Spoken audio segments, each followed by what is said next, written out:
me see.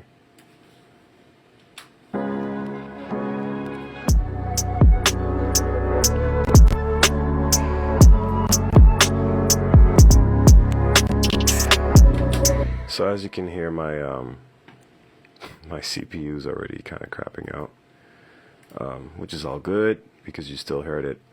But yeah, so it's a multi-band limiter, and what's super dope about it is that, you know, obviously it's multi-band. So if your kick is hitting, it's not going to limit your hi-hat. It's only going to limit the kick, which is handy. But it does come with certain artifacts, so you have to be careful with that. But like, to me, what's super dope about it is that you can clip as well. Like, you can use the clipper in here and blend the clipper with the limiter, so they're kind of sharing the workload, if that makes sense, which is very, very beneficial if you want to just get super, super loud. Yeah. And then I use FabFilter, and it's weird, but I literally use FabFilter for nothing but leveling, to kind of see my LUFS. And as you can see, I'm not lying to you. I'm using point 0.10 dBs of gain. Okay, so yeah, so that's next to nothing. And even though it's a true peak limiter, like, I'm just weird. I just bring it down by this amount all the time because, I don't know, that's kind of just what I do. And let me play it and show you guys the LUFS, so you know I'm not capping. There's no cap.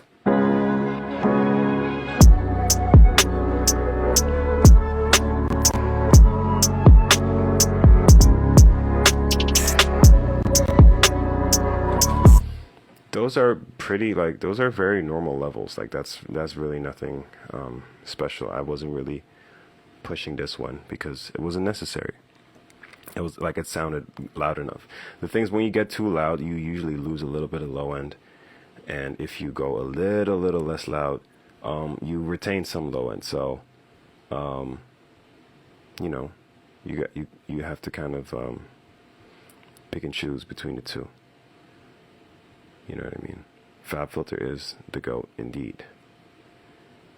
You know, so that's kind of like how I do the process. In terms of the usual suspects, let me go back here. The kick. So that's the kick channel, and you know what I have on it? Nothing.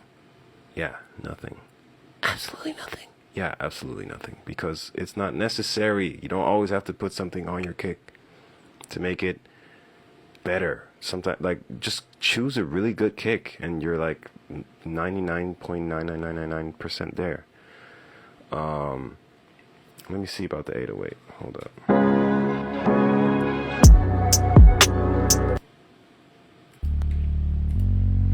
Alright, so I got a decapitator on it. The good old decapitator. Without it. With it. So not major. And then I cut off some low end because it had a lot of, like, rumbly low end thing going on. So yeah, did that. And then I have, like, another, like, I guess actual 808 rather than a bass line, which is this one. Let me see.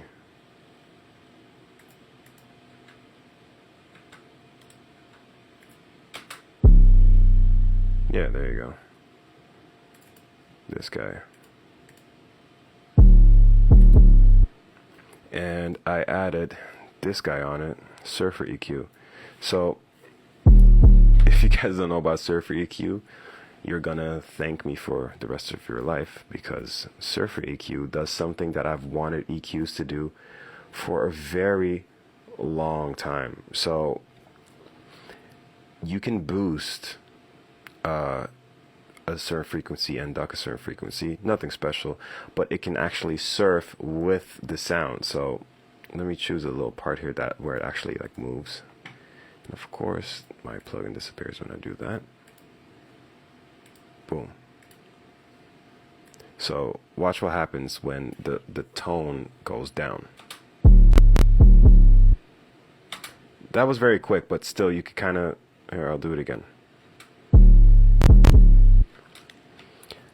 So it actually moves with the pitch of the key that you're using, which is like a lifesaver. Like nothing, like not a single other plugin does that. You know what I mean? So it's super cool for that. And then I added this guy on it and didn't do anything on it. Like sometimes that happens. Like I may as well just delete it now, but sometimes that happens. I add a plugin thinking that I'm gonna do something, and then I don't really do anything to it. Yeah, like it moves left to right. Like it will literally like move with the frequency. So if the frequency that you're boosting is 50 hertz, but then because your bass goes up and down in terms of pitch, that frequency will also go down, up or down. So Surfer EQ will follow it. It literally follows the pitch of your key. You can use this for melodies and stuff too. So it's like if there's that one frequency that's like too loud and you want to kind of duck it down, but then the key changes and now that same frequency that you duck down is a different frequency. It's not gonna like follow that like if you do it on FabFilter or any other EQ. This EQ will actually follow it, which is why it's called Surfer EQ, because it's like surfing with it. You know what I'm saying? So that's pretty cool. And then some people call this the gold to your mix, the snare. Let me see. Hold up. Sorry if I just blew your ears off. My bad. I didn't mean to do that. Let me just turn these off because it's not really necessary.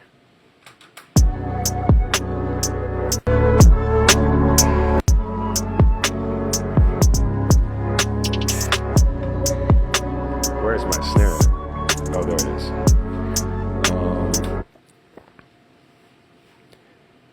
On the snare, I got the usual suspect, the Neve 1073. I do this thing where I like push the gain higher and then bring the output down over there, and I just kind of push it a little bit because like the way that the Neve kind of shaves off the transient makes it sound like thicker, if that makes sense. So super dope. And then Spectre, if you didn't know about this plugin either, once again, say thank you to me because you're gonna thank me after you try it. It's like it's kind of like FabFilter, but you can't really cut frequencies because the whole point is not to cut frequencies with this thing. You can use FabFilter for that. If you want to add frequencies, but you want to add frequencies in a analog way. I hate it when companies say that.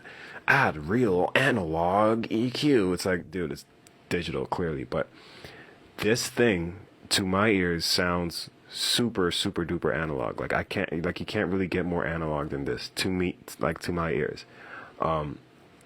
It's like if I want like you know when you want like when something sounds too shrill and too like thin and you want a little bit more like body, you want a bit more like of that thick warm analog sound.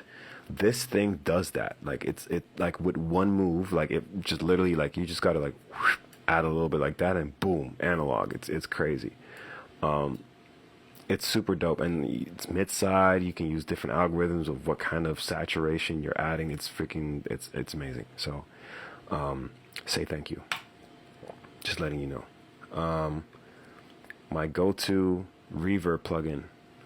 The one that I'm using now is called Silver, but I don't really use that on FL Studio. Wait, no, sorry, I do actually. Never mind. Here, this guy. This reverb right here is legit the best. Excuse me, legit the best reverb in the box that you can get right now. Like, I could explain to you why. But you can also just believe me because Brian doesn't lie to you, This is the best. Like I've been on a reverb hunt. Like I've gone all my bow and arrows and my baits and my traps together, and I went to go hunt for the best reverb. And once I found this one, I stopped hunting. So I hope that makes sense, because it's true. Like, there's something about reverbs in the box, like, digital reverbs, that have a kind of a metallic sound when the tail goes down. This one doesn't have that. Like, I've used real reverbs. I've used the 480, the 224. I've used the EMT 250. I've used chamber reverbs. I've used the PCMs from Lexicon. I've used the Neve, the RTX 16. Like, I can keep going, guys. This thing, I've used the freaking Bricasti, like, religiously. This thing does it, okay? I don't know how they did it, but from what I do know, they use impulse responses, which is they pretty much capture what the reverb would have done in real life. So it's hard, like, impulse responses is hard to explain if you don't really understand how reverbs work. But it's like, right now, as of right now, it's the most accurate way to emulate a reverb. And yeah, so if you want to know about a really, really good reverb, Silver by Acoustica Audio is the one. And man, Acoustica Audio is one of the best. They also have the EMT 250 in here. Like, if you're an engineer nerd, like you see this and you know immediately what it is. They have also the Neve one, which sounds super crazy. Like, they have the Neve one has a reverse reverb, which sounds freaking nuts. Yeah, I can keep going. This thing is la best. So are you using a specific volume version? Yeah, I bought almost all of the volumes. So, like, I bought volume A, definitely, which has, like, all the club and church reverbs in it. I bought I forgot, like, the actual volume name, but I bought the 251. I bought this one and the 480, which is the Lexicon. And they're all pretty dope. So that's definitely a very good reverb to have. If you're not trying to spend any money right now, but you still want a super, super good reverb, Seventh Heaven, this one is super, super cheap, and I've actually tested it, like, right up against the real Bricasti on the same setting, same pre-delay, same decay time, blah blah blah blah blah, and I had a very hard time telling the difference between the real Bricasti and this plugin. Mind you, the Bricasti is a $4,000 reverb, and you only have one.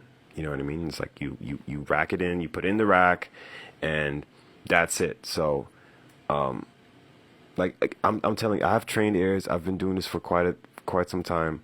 I had a very hard, like, not even hard. I'm sorry, I'm not even gonna say that. I could not tell the difference.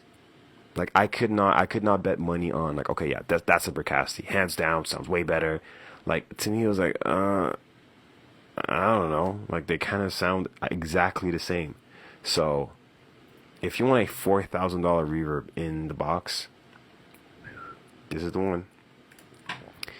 If you're, but mind you though, it's a very natural sounding reverb. It's not a spicy reverb, as I like to call it. Like, spicy reverbs are those reverbs that, like, you hear on Tory Lanez or, like, Billie Eilish, like, reverbs that have a real, like, character and depth to them. If that's what you're after, use this guy. This one is it's a legend. Like, it may even look familiar to some of you guys because you may have seen it in actual studios. Then that's obviously for a reason as well, because it's just one of those reverbs that have, prevailed the test of time. You know what I mean? So, this one is very lush. This is that kind of like that Tory Lanez type of reverb. It's very, like, bright and shimmery and long and beautiful. if that makes sense. And my last go-to reverb would be this guy. Where is it at? Where is it at? Where is it at? This one. It's very annoying because it has to like load for quite some time. Like whenever you change the preset and this thing is like lighting, the audio technician walks in, which is why the door is open. That's how they explain it in the manual. And while he's in, he's doing some stuff with the cables. And see, now he closes the door, so now the engineer is gone, and now this stopped loading, so now it's loaded. The reason why it takes so long is because they really, really went in and did a lot of like emulations, algorithms, whatever it is that they did. And this reverb just has soul. Like, man, like it just, as soon as you put this thing on, it's selective though. It's like it's really not gonna work on everything, but bro, when it works, there's honestly nothing like it. There's really nothing like it. Like this is definitely my go-to for guitars or melodies that just need that really deep, you know, that reverb that gives you kind of like goosebumps and you're like, ooh, like that sounds pretty, you know, like it's a great reverb. It's amazing. Other than that, man, honestly, any reverb will do. Like, I feel like a lot of people are still kind of on the hunt for, you know, what's the best this, what's the best that. At this point, like where we're at right now with technology, we have, you know, we have a lot of good tools to our, at our disposal, you know, and they're all, you know, priced very, very well too, you know, like, if you want a freaking Pultec, you know, by the way, like I tested a real Pultec versus this one and the Acoustica Audio one. Like there's more, and I've tried them too, but they just don't do the thing for me. These two do the thing for me. I know I said do. Funny, right? These do the thing. They do. Low end wise, this one is a bit clearer. This one is a bit more oomphy. I don't know if that I hope that makes sense. The brightness though, like the high end on this one sounds much more electric, like way more like like it's hard to explain, like way more Pultec-y, way more in your face than this one. This one sounds a bit like whatever to me, honestly. I've used Pultecs religiously. I love Pultecs, and this one, bro, like it kind of does the thing. It's just be careful with how hard you push it because it does lose a little bit of definition as you push into it. But man, other than that, you know, Pultecs, like you can't really go wrong with Pultecs. Like they kind of, yep, I tried the Rolltec as well, and not a fan. Honestly, not a fan. I'm just very used to what real Pultecs do. And they just, you know, it just doesn't really do the thing for me, you know, so it is what it is. And, appreciate you guys for, tuning in. The homie Attic is in here, air recording. What's up? And, make sure you guys tune in tonight as well. My album is dropping at midnight tonight, so, Eastern time zone, so I hope that you guys, can spare some time and you know, go in and listen to it because it's special to me, you know. So, oh my bad, did I miss your question? Did I use sidechain on this beat? No, I did not. So the way that I sidechain in FL is I actually draw in the sidechain myself. So as you can see here, this is a volume automation. This is a volume automation for the 808, and this is whenever the kick hits, it kind of ducks the 808 to 0 and slowly brings it back up until the kick is done, and it does that for whenever the kick is hitting. So the reason why I do this instead of using a compressor is because gain, like, you know, if you just use gain like this, it doesn't add any artifacts. A compressor will add phase, distortion, harmonics, whatever it is. And you kind of don't want that on your 808. Like on your 80, like on a real 808, like you kind of want to leave it alone as much as you can, which always is kind of a you know, we always get these plugins, right? Like I'm sure people can relate. Like you buy a new plugin, you're like, let's use this plugin on everything, and it didn't really go as planned. And that's because plugins are tools, and I feel like I kind of explain this a lot, but sometimes you need to hear it a couple times before it really registers. But look, you have to treat plugins and gear as tools. That's what they are. They are tools. They are tools to help you get to where you want to get to. And I always use the analogy of a drill. If you buy a drill that is built for metal and wood, right? It may be the best drill in the world for metal and wood, but the problem is, as soon as you need to drill something that's concrete, it's not gonna do well on concrete, even though it's like a $600 drill that's the best drill in the world for wood and metal. It's not gonna do well on concrete because it's not a concrete drill, right? So an EQ may be the best EQ for this, but it may not work that well on that, if that makes sense, right? So you need to know when to use the tool, why you want to use the tool, and you have to also be aware of how these tools affect your signal, because I've had times where I'm like, oh, I like what it does to the high end, but I don't like what it's doing to the low end. And that's kind of when you get to this dilemma where it's like, is it really worth it? Do I miss it when I bypass the plugin? That's kind of what you want to be looking for, because if you just use a plugin with the preset that homie told you on YouTube, you're really like doing yourself a disservice. You're not learning anything. You are just copying what other people are doing, and now you're also not aware of what it, like, let's say you do that and it works, right? Because I'm sure that that's going to happen at some point too, right? You're going to use a certain plugin and you're going to use the same preset that you've seen homie use on YouTube, and it works, and it's beautiful, it's amazing. The problem is you don't know what happened in order to get to that point. You don't know what the plugin was doing to get you there. So you need to learn it. It's tough, but man, I used to wake up every single day. I'm talking every single day, and go on YouTube and just watch videos of people talking about gear. And as soon as I did not know what they were talking about, I will Google that word and would research it until I understand. I remember I was learning about phase. I was learning about expanders and compression and transient designers and LUFS and like just all these damn terms. And I'm like, man, like what is, like, what are all these things? Because like these guys are talking about it so confidently and they know exactly what they're talking about. And respectfully, like their stuff that they were playing was not that, to me was not that fire. Like a lot of these YouTube guys are like rock and like not the same genres that we work on as producers, so it gets tough, and you sometimes feel like, oh well, I don't need to know about this guy's doing rock music, why do I need to know about it? Not true, my guy.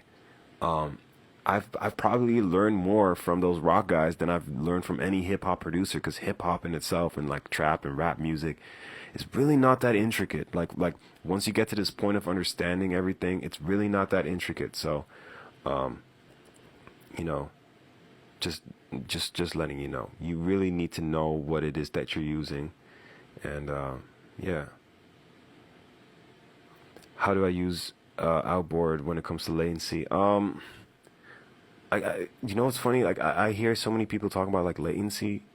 I'm like, I don't really notice latency. The only time where I worry about latency is when I do tracking, and I just use the Apollo, which is like zero latency, so well, next to zero. So I don't really notice like much latency when I'm using outboard gear. I do notice latency when I bus every like individual channels to That's why I'm only using 1 and 2, because if I use multiple channels, then too secretive, my guy. I'm sharing all the sauce, I have no secrets whatsoever. You know, there's no secrets to this stuff at all. Doesn't exist. Like all the information is out there right now. All of it. It's out there. It's more about, are you willing to go and learn it? And are you willing to study it, write it down, you know, look deeper? That's really what matters here. Look, I could play this beat, but like you guys already heard the beat. So I'm just gonna run something else because I feel like that's what you guys want to hear, something else. Let me not save it because that would not imagine like a